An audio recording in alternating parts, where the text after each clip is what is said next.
Yeah, hi there. And these comments are for Alex. You are from Russia. All right, so let's take a look at your situation. I'll try to get you going in the right direction here. And let me turn on the light for a minute. Make it a little bit brighter in here. Okay, how's that?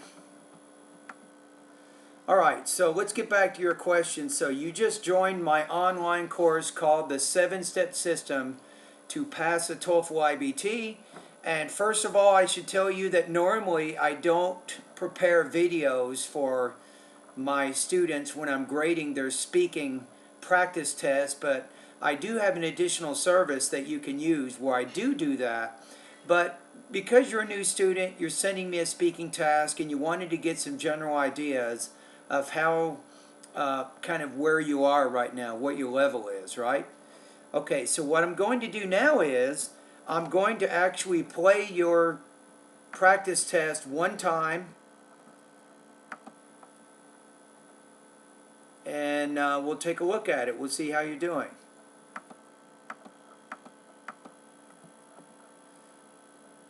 Okay, let me download it really fast.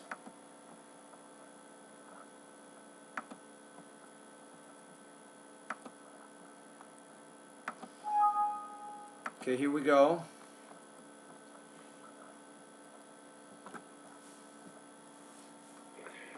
I prefer to read books from a computer screen. There are several reasons. The first reason is that electronic books can be found in the internet for free. The second reason is that electronic books are easy to carry and you can read them anywhere you want from your computer. All that you need is just to have your computer at hand. Thirdly, you can adjust the font size on your computer in order to make it the most appropriate. That's why I prefer to read books from computer screen. Okay, let's take a look at it little by little now. I prefer to read books from a computer screen. There are several reasons.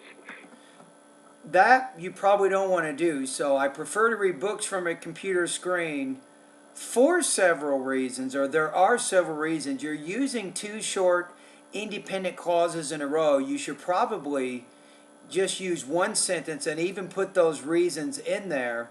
So how about this? What if you said, in deciding whether to use printed or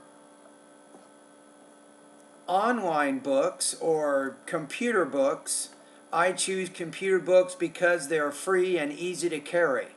Something like that. So put your two key points directly into your first sentence as opposed to using two shorter simple sentences, and even after that you still haven't told me exactly what you want to do with the speech. And then you get to your first idea, your first key point, which is the e-books or online books are free. The first reason is that electronic books can be found in the internet for free.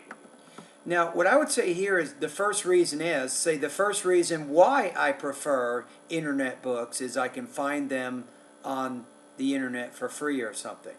So you want to take that topic sentence and connect it back to the purpose of the task. The second reason is that electronic books... No, it's the second reason why I prefer to read electronic books or e-books. Easy to carry, and you can read them anywhere you want from your computer. All that you need is just to have your computer at hand. But here's the problem is, so you're saying they're easy to carry, but you're talking about a computer. I mean, most people don't want to carry their computer around just so that they can read a book, right? So they definitely don't want to do that.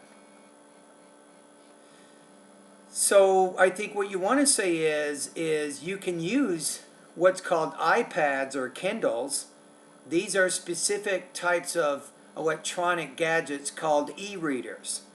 So if you want to talk about easy to carry, you probably have to bring up something specific like, if I want to read an e-book, if they're very easy to carry, I can simply use my iPad, or I can use a Kindle and they don't weigh very much at all. Thirdly, you can adjust the font size on your computer in order to But you're talking about adjusting the font size. How does that relate to why you prefer ebooks? It's that third idea that puts your speaking practice test off the cliff. That I don't think works very well, and your pronunciation and your grammar and your vocabulary kind of started to break down a little bit on that one. So I don't think that worked very well, that third point. Okay, so the next question is what do you score and why? And in terms of your level, I don't know if I'm not sure what you want me to do here, but in terms of giving your level, I'm going to just give you a score. I'm going to tell you how you would score on the IBT. That feels better. Okay, sorry about that. Okay, let's take a look at the rubric. So you'll be graded on this speaking task in terms of your delivery, your language use, and your topic development. The good news is you have answered the question. The bad news is I think you need to organize your ideas a little bit better. Okay, so on this speaking task or this practice test that you submitted to me, I'm going to score you at 2.66 out of 4, 20 points out of 30 on this one. I think based on your current proficiency, I think you have strong pronunciation. There's not a lot of major problems there. However, I still recommend, Alex, that you do take my pronunciation pretest. Even if you don't think you need it, it's a good idea to take that pretest so I can continue to diagnose any specific problems you might be having with your pronunciation. But I would recommend right now, take a look at speaking lesson number 2.0, also speaking lesson number 7. I think that would be very important for you. You can also take a look at, I think it's grammar lesson number 1. It talks about sentence variety.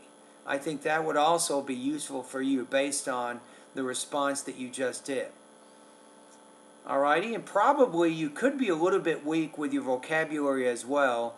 So in my vocabulary step, I have a feeling that your vocabulary is already pretty good, but you might want to take a look at my vocabulary lessons 4, 5, and 6. Better yet, if you're not sure whether or not you need my vocabulary course or the vocabulary section of my online TOEFL course, go to the final exam. It's the very last link in the vocabulary section of my course. Take the final exam.